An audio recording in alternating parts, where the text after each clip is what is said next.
তো আমরা রাসূল সাল্লাল্লাহু আলাইহি ওয়াসাল্লামের মুখ থেকেই কিছু উপদেশ শুনব, যাতে আমরা প্রত্যেকে আমল করে, অথবা যদি বর্জনীয় জিনিস হয় তাহলে আমরা সেটা পরিত্যাগ করে আমাদের ইসলামকে, আমাদের দিনকে সুন্দর করতে পারি। আল্লাহ যেন আমাদেরকে তৌফিক দান করেন, আল্লাহুম্মা আমিন। সম্মানিত ভাইয়েরা, রাসূল সাল্লাল্লাহু আলাইহি ওয়াসাল্লামের প্রথম যে উপদেশটি উল্লেখ করব সেটা হলো নেতা এবং দায়িত্বশীলদের কথা শুনতে হবে। নেতা ও দায়িত্বশীলদের কথা শুনতে হবে। যে কোনোভাবে তারা যদি গদিতে বসে যায়, যে কোনোভাবে যদি তারা গদিতে বসে যায় তাহলে তাদের আনুগত্য করতে হবে, তাদের বিরোধিতা করা যাবে না। এজন্য যে বিরোধিতা করাতে কি আছে? ক্ষতি আছে, উপকার নেই।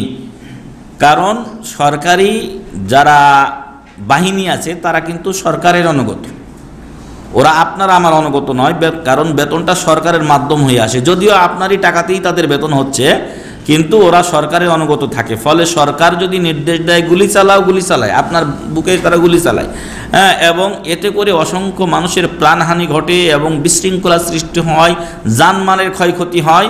এজন্য সালাফদের একটা নীতি হলো যে যদি কেউ কোনোভাবে ক্ষমতায় বসে যায়, হ্যাঁ, তাহলে তার এটা বড় একটা নিয়ম আছে, বড় এই ব্যাপারে একটা আলাদা আলোচনা আছে, সেটা এখন করা সম্ভব নয়।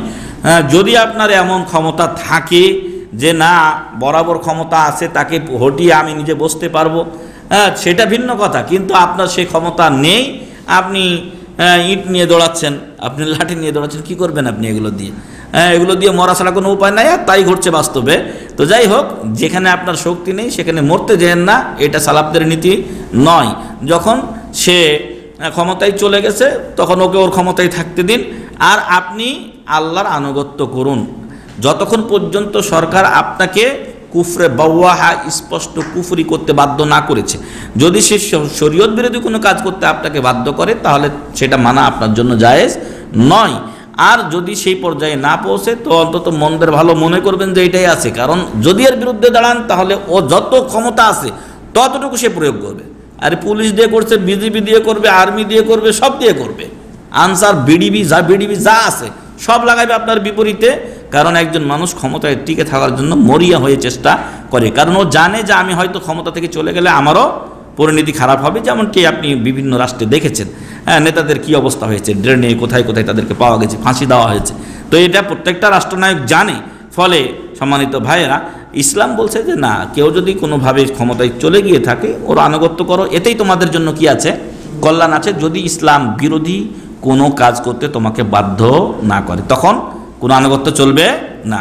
লা তাআতা লি মাখলুকিন ফি মাসিয়াতিল খালিক, স্রষ্টার অবাধ্য হয় এমন কোনো কাজে কারও চলবে না। আরে রাষ্ট্রনায়ক তো পরের কথা, আমার কাছে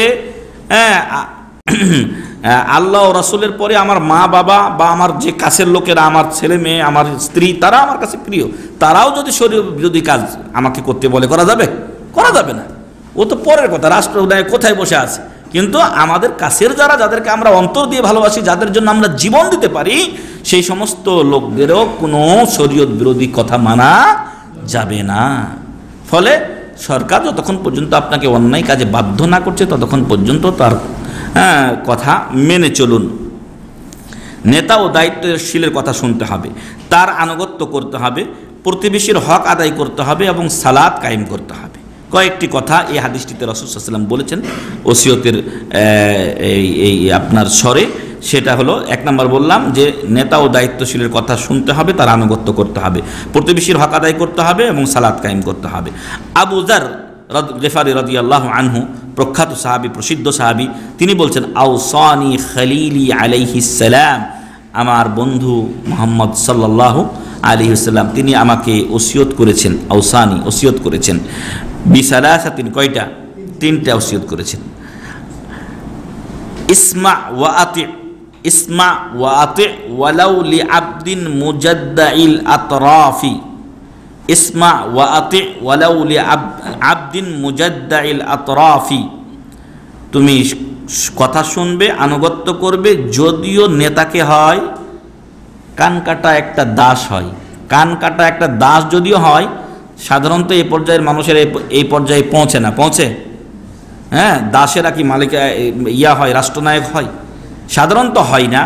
এই জন্য রাসূল বলছেন যদি সে হয়েও যায় তবুও তুমি তার কথা শোনো, তার আনুগত্য করো, কারণ এতে কল্যাণ আছে। বিরোধিতা করাতে অনেক সময় ক্ষতি বয়ে নিয়ে আসে।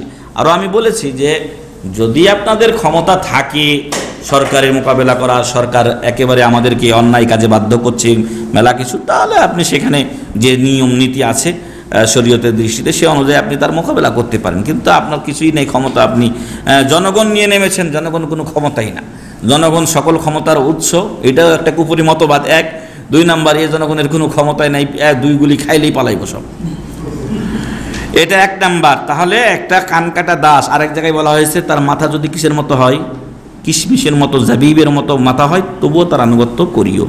ওয়াইদা সানাতা, 2 নাম্বার ওসিয়ত আবু যার গিফারিকে করছেন, আবু যার গিফারি সাহাবীকে করছেন, মানে আমাদেরকেই করছেন রাসূল সাল্লাল্লাহু আলাইহি ওয়াসাল্লাম।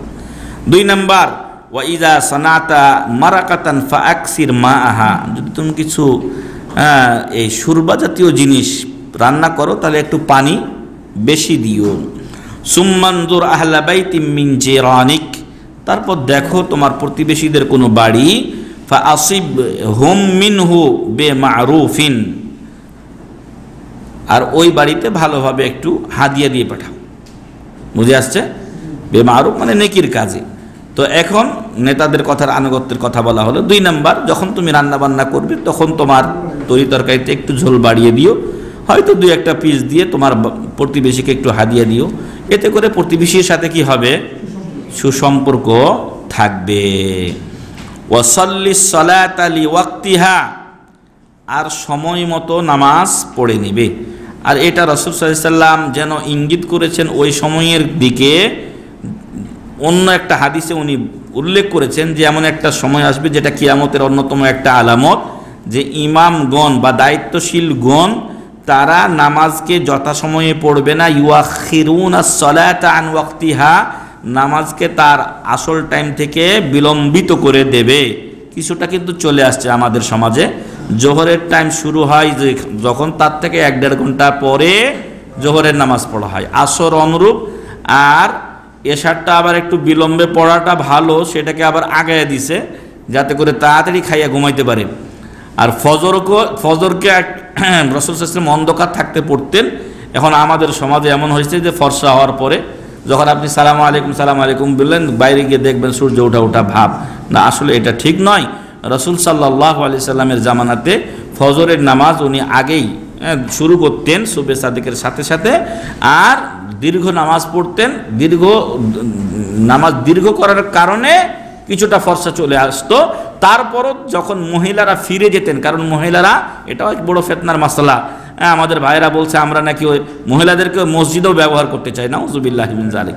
অথচ রাসূল সাল্লাল্লাহু আলাইহি ওয়াসাল্লামের মহিলা সাহাবীরা রাসূল সাল্লাল্লাহু আলাইহি ওয়াসাল্লামের সাথে নামাজ পড়েছেন, নাউযুবিল্লাহি মিন যালিক। এই অপবাদ পর্যন্ত তারা আমাদেরকে দিয়েছে। তার মানে কি রাসূলকে অপবাদ দেওয়া, তার মানে কি হাদিসকে অপবাদ দেওয়া? যেটা জায়েজ মাসলা, সেই জায়েজ মাসলা মূর্খ হলে এত কি মানুষ মূর্খ হয় যে সেই হাদিসের কথাও তারা জানে না।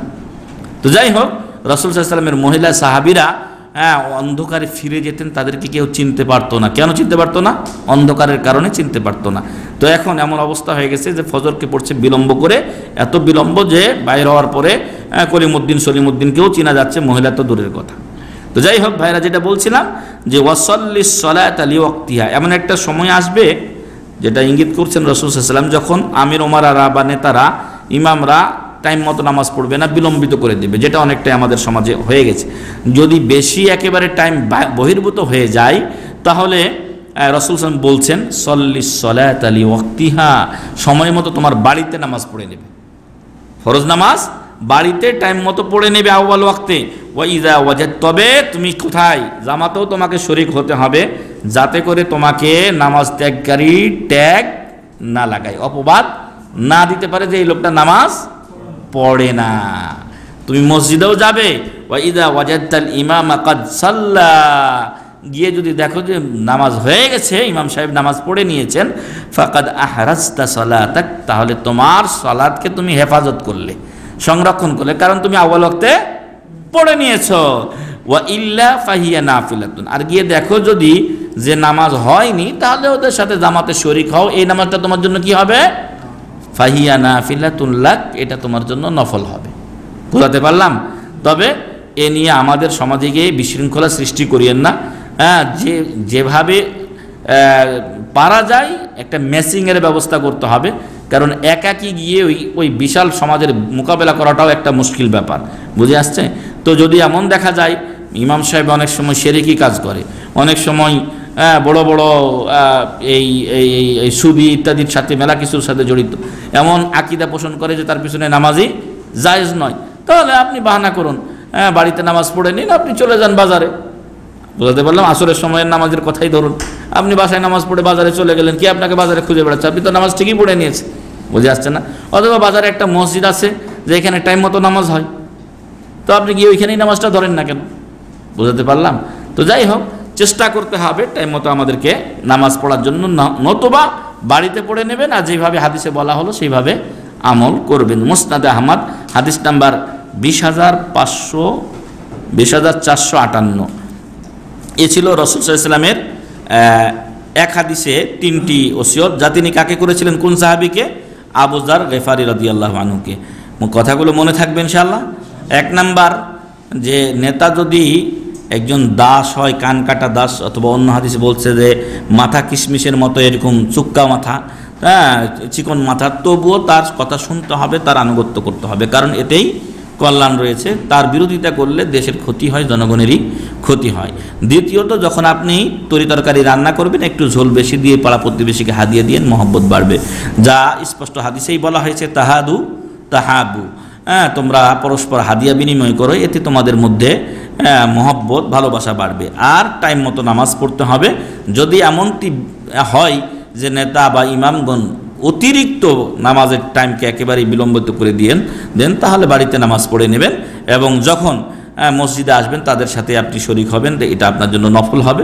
ওরা পড়ে নিয়ে থাকলে আপনারা পড়ার দরকার নেই, কারণ আপনি বাড়িতে নামাজ অলরেডি পড়েছেন।